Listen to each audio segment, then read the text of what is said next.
Right, Noble Steed servicing time. Now, the Noble Steed has had an amazing service recently by the incredible Rich Key. Thank you very much, Rich. So the Noble Steed is working fine. I have to make sure it is then set up ready for my tour. So what I'm doing, I'll explain.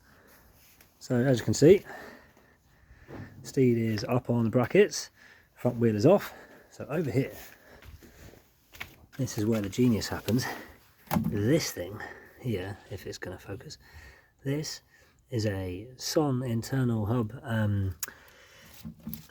dynamo. So this basically creates power as I cycle along, and it sends power through these magic little cables down to this, which is a front light which is out running, and it also sends power to this little sine wave USB point.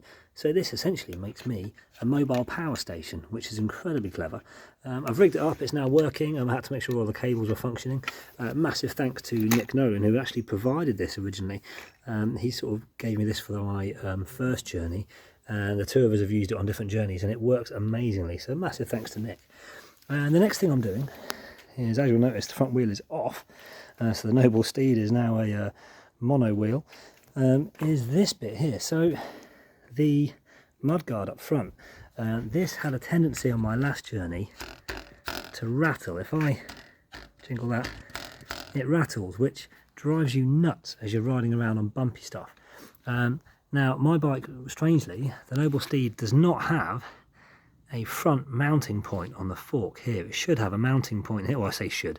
Lots of bikes have mounting points here for mudguards and other things, lights or whatever. Mine doesn't. So I had to kind of fashion out of steel for my first journey this bracket, which bolts into the back, then goes down underneath the front fork and then up and attaches to the front pannier rack, which is obviously attached down here via these massive spacers and brackets and things down here, and down here as well.